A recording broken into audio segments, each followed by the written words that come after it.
Je m'appelle Jean-Luc Dupont et je n'aurais jamais pensé raconter une histoire comme celle-ci. Pendant 12 ans, j'ai été marié à une femme que je pensais parfaite. Céline. Son nom évoque encore en moi une tempête d'émotions contradictoires. Nous nous sommes rencontrés à Lyon alors que nous travaillions tous les deux dans la finance. J'étais un jeune analyste, elle était une spécialiste en communication d'entreprise en herbe. Céline s'est toujours démarquée de la foule. Grande brune avec un accent provençal caractéristique, elle dégageait une énergie particulière. Je me souviens de notre première rencontre lors d'un événement d'entreprise, elle parlait de la nouvelle stratégie de communication de l'entreprise et je ne pouvais pas la quitter des yeux. 6 mois plus tard, nous nous sommes mariés dans une ancienne église de la banlieue lyonnaise, entourés de notre famille et de nos amis. Notre vie s'est déroulée exactement comme nous l'avions rêvé. Nos deux carrières étaient en plein essor, je suis devenu directeur financier d'une grande entreprise de construction, Céline a obtenu le poste de responsable du département communication du prestigieux cabinet de conseil Moreau & Partners à Paris. Nous avons acheté un appartement spacieux dans le 16e arrondissement, nous avons souvent voyagé et fait des projets d'avenir. Nous n'avions pas encore prévu d'avoir des enfants, Céline voulait d'abord atteindre certains sommets dans sa carrière, et je soutenais ses ambitions. Son nouveau patron, Pierre Moreau, m'a fait bonne impression au début.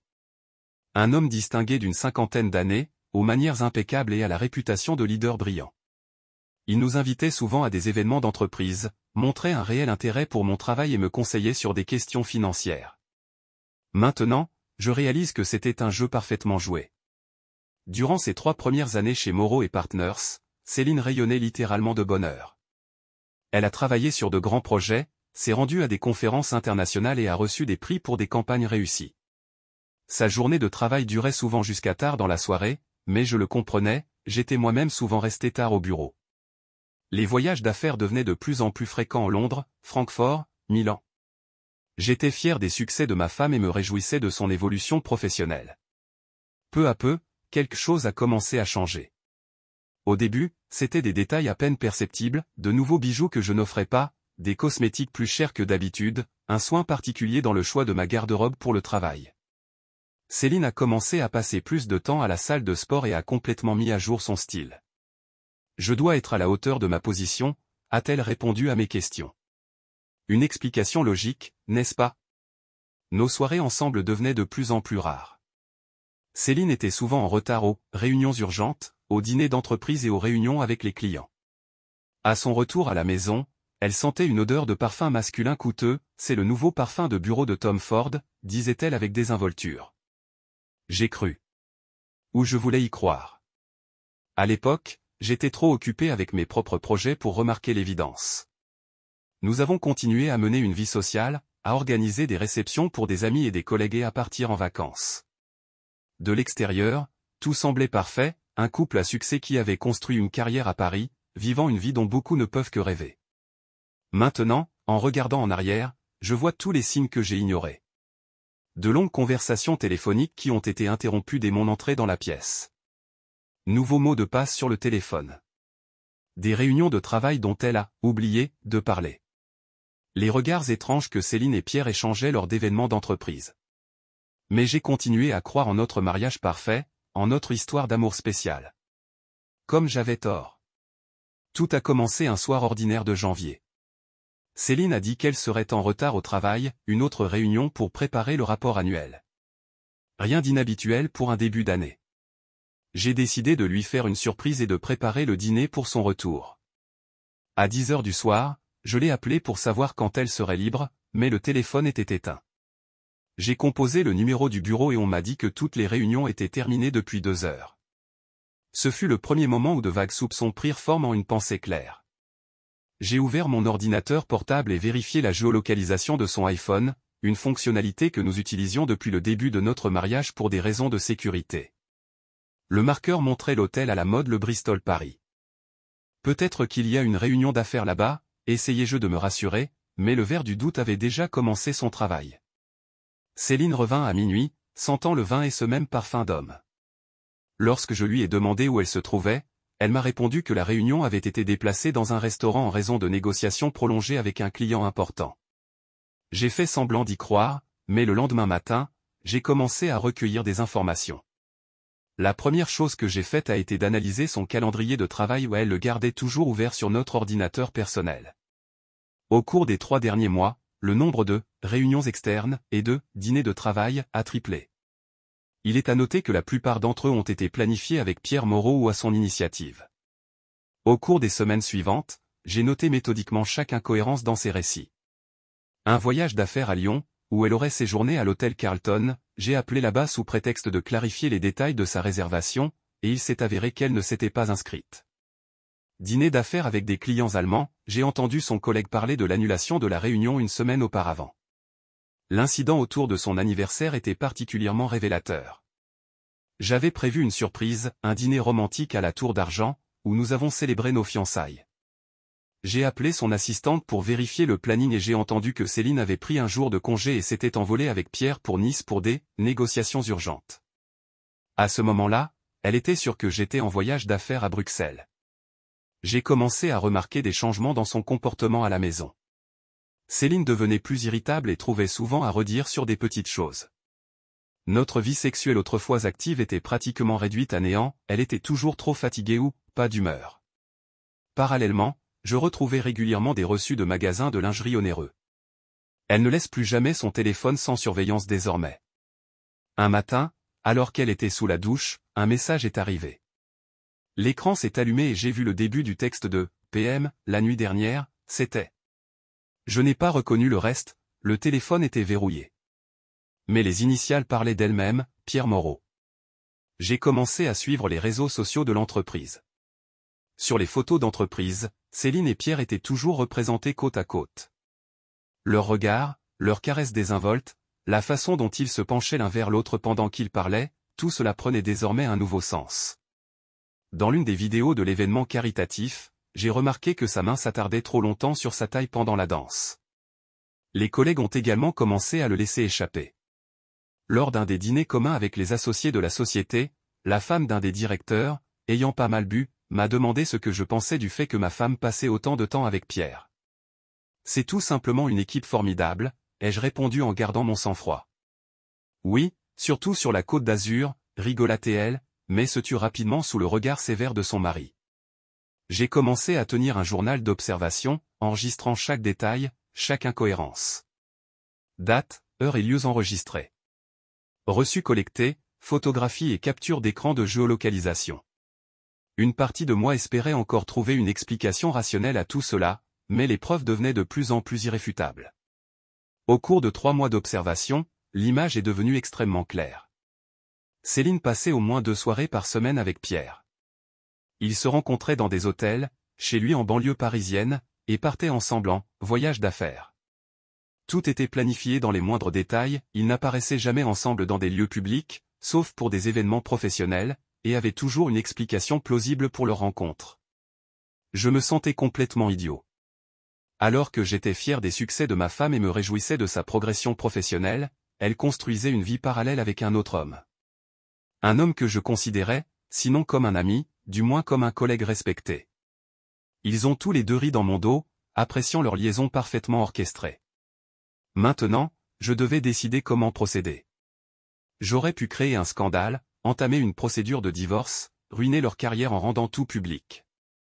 Mais quelque chose me disait qu'il y avait une manière plus gracieuse de leur donner une leçon. J'ai commencé à élaborer un plan. Pour obtenir des preuves irréfutables, j'ai décidé de jouer la carte de la sécurité. Il y avait suffisamment de soupçons et de preuves circonstancielles, mais j'avais besoin de preuves irréfutables de leur lien. Après mûre réflexion, je me suis tourné vers un détective privé, un ancien policier du nom de Marcel Lefebvre, qui m'avait été recommandé par un vieil ami d'un cabinet d'avocats. Marcel s'est révélé être un professionnel de haut niveau. En une semaine, il a recueilli plus d'informations que moi en plusieurs mois d'observation. Il s'est avéré que Pierre avait un appartement dans le 7e arrondissement de Paris dont personne ne connaissait l'existence. Il l'a acheté via une société écran il y a 2 ans, juste au moment où Céline a été promue au poste de chef de département. Le détective a installé des caméras cachées à l'entrée de ce bâtiment et m'a fourni des preuves irréfutables. Céline y venait au moins 3 fois par semaine. Parfois, elle et Pierre apparaissaient ensemble, parfois elle venait un peu plus tard. Les photos étaient si claires que je pouvais distinguer l'expression de son visage, heureuse, excitée, pas du tout comme ce que je voyais à la maison. La vidéo de leur dîner dans un restaurant en dehors de la ville était particulièrement douloureuse. Ils choisirent une table isolée dans un coin éloigné, pensant que personne ne les verrait. Céline riait de ses blagues, ils se donnaient mutuellement du dessert, puis s'embrassaient, oubliant complètement la prudence. C'est ce soir-là même qu'elle m'a annoncé qu'elle allait à une conférence à Lille. Marcel a également mis la main sur leur correspondance, je préférais ne pas connaître les détails techniques de la manière dont il y parvenait. Les messages se lisent comme un roman d'amour, passionné, sale et complètement nu. Ils ont discuté de leur rencontre, planifié des voyages communs et partagé des photos intimes. Pierre l'appelait sa petite lionne, elle l'appelait mon amour. Ils n'ont même pas pris la peine d'utiliser des messages cryptés ou des téléphones séparés. J'ai été particulièrement frappé par les détails de leur première rencontre. Cela s'est passé lors d'un voyage d'affaires à Marseille, il y a presque 2 ans. Céline m'a alors dit qu'elle partait seule présenter un nouveau projet. En fait, c'était un voyage planifié par Pierre. Il a réservé une suite à l'hôtel du Petit Nice et a organisé un dîner romantique sur la terrasse surplombant la mer. Dans leur correspondance, ils évoquent souvent ce voyage, le qualifiant de « début de leur histoire ». Le détective a également découvert que Pierre payait bon nombre de leurs divertissements avec la carte d'entreprise de l'entreprise. Restaurant, hôtel, cadeaux, tout a été fait sous couvert de dépenses professionnelles. Il lui a même acheté un collier Cartier à 15 000 €, présentant cet achat comme une « dépense professionnelle pour un client important ». C'était le même collier que j'avais remarqué sur elle il y a quelques mois, et elle m'a dit que c'était un cadeau d'un client reconnaissant. J'ai appris qu'il prévoyait des vacances communes aux Maldives. Pierre a déjà réservé une villa pour 2 semaines le mois prochain. Céline allait me dire qu'elle allait à un séminaire de formation à Singapour. Chaque détail a été pensé, faux documents de séminaire, faux billets, même des photos préparées à l'avance de Singapour qu'elle prévoyait de m'envoyer. Marcel a également découvert qu'ils avaient des intérêts financiers communs. Pierre a aidé Céline à ouvrir un compte secret dans une banque suisse, où il a transféré d'importantes sommes d'argent sous couvert de bonus et de récompenses. Au cours de l'année écoulée, plus de 100 000 € ont été déposés sur ce compte. L'argent de l'entreprise qu'ils utilisaient pour leur divertissement. Ce qui était particulièrement cynique, c'est qu'ils parlaient souvent de moi dans leur correspondance. Céline s'est plainte de ma prévisibilité et de mon ennui au lit. Il riait de la facilité avec laquelle il pouvait me tromper. Pierre m'a traité de cocu naïf et s'est vanté de la façon dont il m'a habilement mené par le nez, en se faisant passer pour un patron bienveillant. Il y avait aussi des projets pour l'avenir.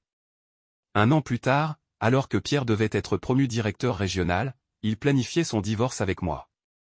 Tout était planifié dans les moindres détails, comment elle allait demander le divorce, comment ils allaient attendre un certain temps, puis annoncer leur relation. Pierre a même consulté des avocats sur la meilleure façon d'officialiser leur futur mariage afin de protéger leurs biens. Lorsque j'ai reçu toutes ces informations, j'ai ressenti un calme étrange. Il n'y avait plus de doutes angoissants ni de tentatives de trouver des excuses. Les faits étaient devant moi, la preuve froide et irréfutable de la trahison de 2 personnes en qui j'avais confiance. Il est maintenant temps d'agir. J'ai remercié Marcel pour son travail et je lui ai versé une prime supplémentaire. Il m'a également donné des copies de tous les documents, photographies, vidéos, correspondances, documents financiers. Monsieur Dupont, dit-il en partant, j'ai vu de nombreux cas semblables, mais j'ai rarement rencontré un tel niveau de cynisme et de calcul. Soyez prudent dans vos actions. Après avoir reçu toutes les preuves, j'ai pris une semaine de congé, en disant au travail que j'allais à un séminaire à Bordeaux. En fait, je suis resté à Paris, en louant une chambre dans un petit hôtel à la périphérie de la ville. J'avais besoin de temps pour tout planifier soigneusement. Après avoir écrit toutes les options possibles de vengeance dans un cahier, j'ai commencé à analyser méthodiquement chacune d'elles. La première chose que j'ai faite a été d'étudier tous les documents financiers fournis par le détective. En tant que directeur financier, j'avais une bonne compréhension de la manière dont ces informations pouvaient être utilisées. Pierre a violé de nombreuses règles de l'entreprise en utilisant les fonds de l'entreprise à des fins personnelles. Chaque transaction était documentée, des factures de restaurant aux achats de bijoux. J'ai porté une attention particulière au compte suisse de Céline. Marcel a fourni une déclaration complète, tous les reçus, dates, montants. C'était une véritable mine d'or. J'ai contacté un vieil ami d'université qui travaillait au bureau des impôts. Sans entrer dans les détails, je lui ai demandé quelle était la procédure de vérification des revenus étrangers non déclarés. L'information a été extrêmement utile. L'étape suivante consistait à étudier la vie personnelle de Pierre. Il avait une épouse, Marie-Claire, philanthrope bien connue dans certains milieux. Ils ont vécu ensemble pendant 25 ans et ont eu 2 enfants, un fils dans une prestigieuse école de commerce et une fille dans une école privée en Suisse. La famille parfaite que Pierre chérissait tant, surtout compte tenu de son projet d'être promu au poste de directeur régional. J'ai appris que Marie-Claire était l'héritière d'une grande fortune. Leur contrat de mariage stipulait que s'il la trompait, elle recevrait la majorité de leurs biens matrimoniaux. Pierre avait soigneusement caché ses aventures, mais j'avais maintenant la preuve irréfutable de son lien avec Céline. Parallèlement, j'ai commencé à recueillir des informations sur le conseil d'administration de l'entreprise. Par l'intermédiaire de mes collègues, j'ai appris qu'une réunion importante devait se tenir le mois prochain, au cours de laquelle la promotion de Pierre devait être approuvée. À l'ordre du jour figurait également la question de l'élargissement de la direction européenne, dont il était responsable. Une partie importante du plan consistait à créer un compte de courrier électronique anonyme et plusieurs faux comptes de réseaux sociaux. J'ai passé plusieurs jours à faire en sorte que tout paraisse aussi authentique que possible, en ajoutant des photos, des histoires, des connexions. Cela aurait dû être l'outil parfait pour diffuser l'information le moment venu. J'ai accordé une attention particulière à la collecte d'informations sur les collègues de Céline. Grâce à des connaissances communes, j'ai appris qu'il y avait depuis longtemps des rumeurs dans le département sur sa relation particulière avec le patron. Certains employés étaient mécontents de voir qu'elle recevait des promotions et des primes alors que des professionnels plus expérimentés restaient à leur poste précédent. J'ai également découvert que Céline était temps pour parler pour rejoindre une entreprise concurrente. Dans son courrier électronique professionnel, auquel le détective a eu accès, une correspondance avec le directeur des ressources humaines a été trouvée. Elle prévoyait de partir dans 3 mois, emportant avec elle une importante base de clients et des informations confidentielles. Pierre n'était pas au courant, elle préparait un aérodrome de secours. Leur prochain voyage aux Maldives occupait une place particulière dans mes plans. J'ai examiné en détail toutes les réservations, les billets d'avion émis sous de faux noms, la villa dans un complexe de luxe, les transferts. Tout a été payé avec la carte d'entreprise de Pierre, déguisée en voyage d'affaires à Singapour. Peu à peu, le plan a commencé à prendre forme. J'ai décidé d'agir dans plusieurs directions à la fois pour rendre la grève la plus efficace possible. La vengeance allait affecter tous les domaines de leur vie, carrière, réputation, finances, relations personnelles. La première étape a consisté à envoyer anonymement des preuves de leur lien à des personnes clés. J'ai fait une liste de destinataires, les membres du conseil d'administration, Marie-Claire, la responsable de la sécurité de l'entreprise, le service des impôts. Chaque personne a reçu son propre ensemble de documents avec les commentaires correspondants. La deuxième étape que j'avais prévue était une série de fuites, accidentelles, d'informations dans la communauté professionnelle. Les histoires d'un dirigeant d'une grande entreprise dépensant des fonds de l'entreprise pour sa maîtresse ne pouvaient que provoquer un certain émoi dans les cercles d'affaires parisiens. La troisième étape concernait leur vie personnelle. J'allais organiser une série de petits événements désagréables. Réservations annulées, problèmes de carte de crédit, messages étranges de sympathisants anonymes. Rien de criminel, juste une source constante de stress et d'inconfort. L'accord final était censé être leur exposition lors de ce même voyage aux Maldives. Je savais déjà comment organiser les choses pour que leurs vacances se transforment en un véritable cauchemar. J'ai écrit tout ce projet jour après jour dans un carnet séparé, que je gardais dans un coffre-fort de banque. Chaque action a été calculée, chaque étape soigneusement planifiée. Il ne restait plus qu'à choisir le moment idéal pour débuter l'opération. Pendant que j'élaborais le plan, je continuais à jouer le rôle du mari sans méfiance. Chaque soir, il écoutait les histoires de Céline sur une journée difficile au travail et entretenait de petites conversations avec Pierre lors d'événements d'entreprise. Ils étaient tellement sûrs de leur impunité qu'ils n'ont même pas remarqué les changements dans mon comportement. En les regardant, 6 sur 2 et insouciants, j'éprouvais une étrange satisfaction. Ils n'avaient aucune idée que leur château de cartes parfaitement construit était sur le point de s'effondrer. Il ne restait plus qu'à attendre le moment propice pour porter le premier coup. J'ai commencé à mettre en œuvre le plan 2 semaines avant leur voyage prévu aux Maldives.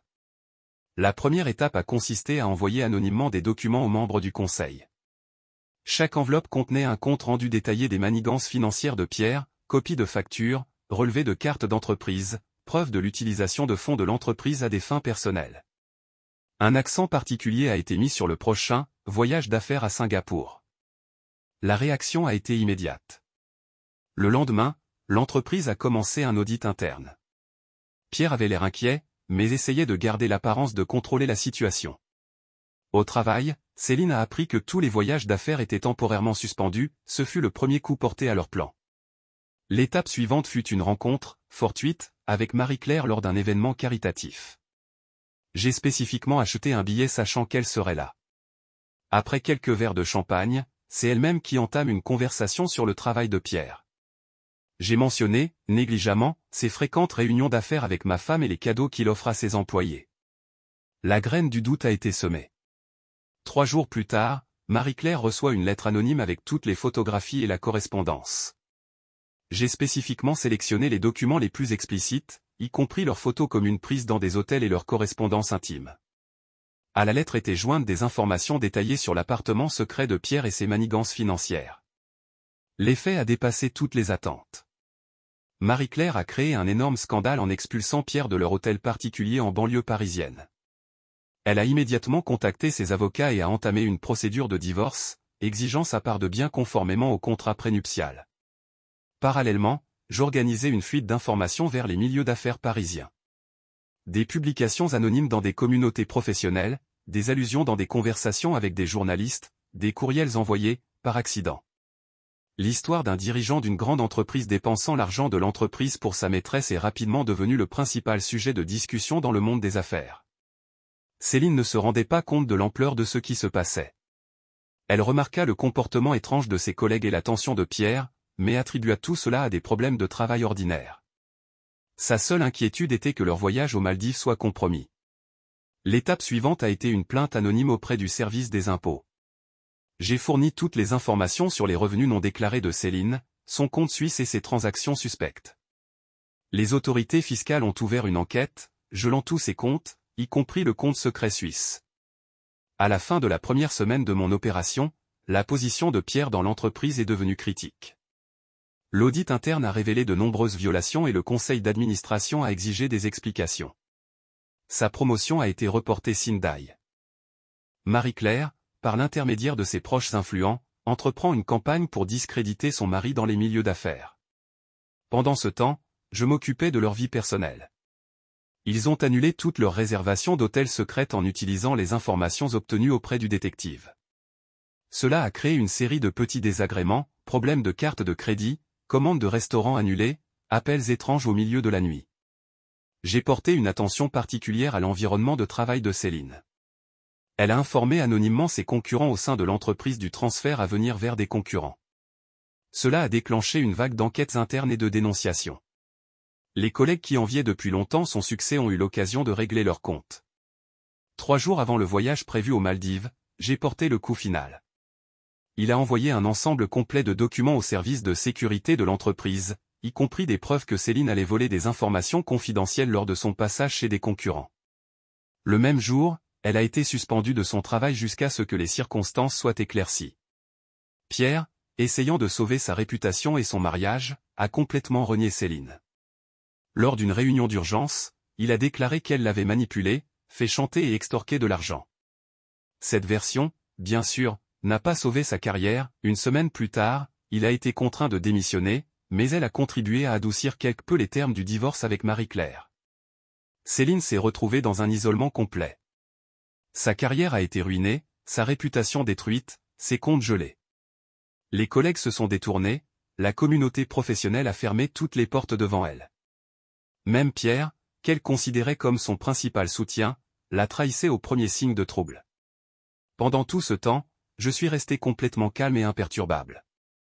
Quand Céline, en sanglotant, m'a avoué sa trahison, j'ai simplement hoché la tête et lui ai dit que je savais tout depuis longtemps. Je lui ai montré des copies de tous les documents, photographies et correspondances. Je lui ai expliqué qu'un divorce était inévitable et que mon avocat la contacterait dans les prochains jours.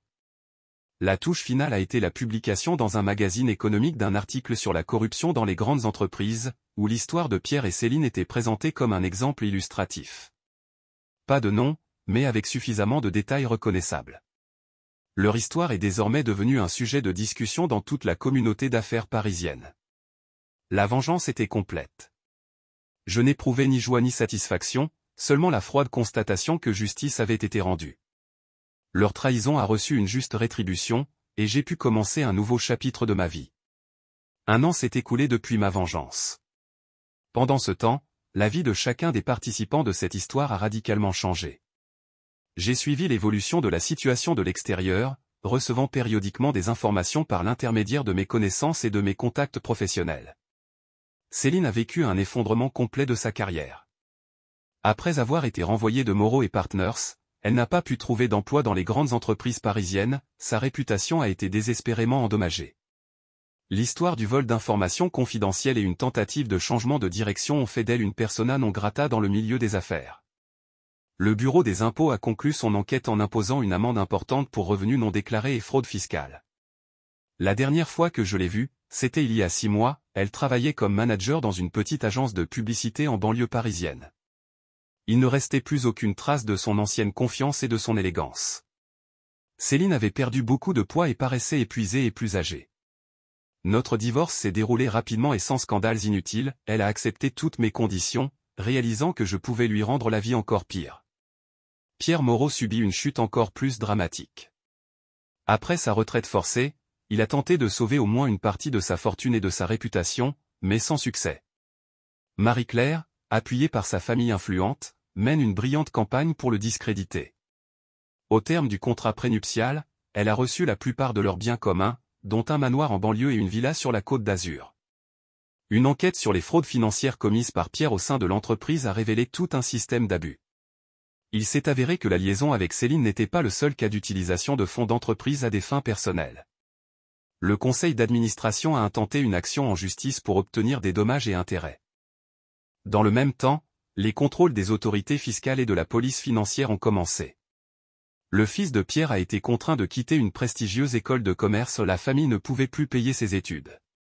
La fille a été transférée d'une école privée suisse vers un lycée ordinaire à Paris. Le divorce de leurs parents et le scandale public ont eu un profond impact sur eux deux. Les dernières nouvelles concernant Pierre n'étaient pas bonnes, il a vendu son appartement secret dans le 7e arrondissement et a déménagé à Marseille, où il a obtenu un emploi de consultant dans une petite entreprise.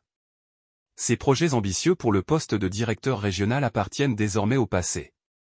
Marie-Claire, au contraire, s'est épanouie, elle s'est activement engagée dans des œuvres caritatives et a même commencé une carrière politique. Moreau & Partners a également connu des changements majeurs. Un scandale impliquant une fraude financière commise par un haut dirigeant a conduit à une réorganisation à grande échelle de l'entreprise. La composition du conseil d'administration a été entièrement renouvelée, le contrôle financier a été renforcé et de nouvelles règles d'éthique d'entreprise ont été introduites. Certains clients sont partis, mais l'entreprise a pu maintenir son activité principale. Quant à moi, j'ai également décidé de commencer une nouvelle vie. Nous avons vendu notre appartement dans le 16e arrondissement, trop de mauvais souvenirs, et acheté un penthouse dans un quartier plus calme. Je me suis complètement immergé dans le travail et j'ai mis en œuvre plusieurs projets réussis. Mes actions dans la société ont considérablement augmenté en valeur, ce qui m'a permis de devenir l'un des principaux actionnaires. Le détective privé Marcel Lefebvre est devenu un bon ami à moi. Son professionnalisme et sa discrétion ont joué un rôle clé dans la mise en œuvre de mon projet.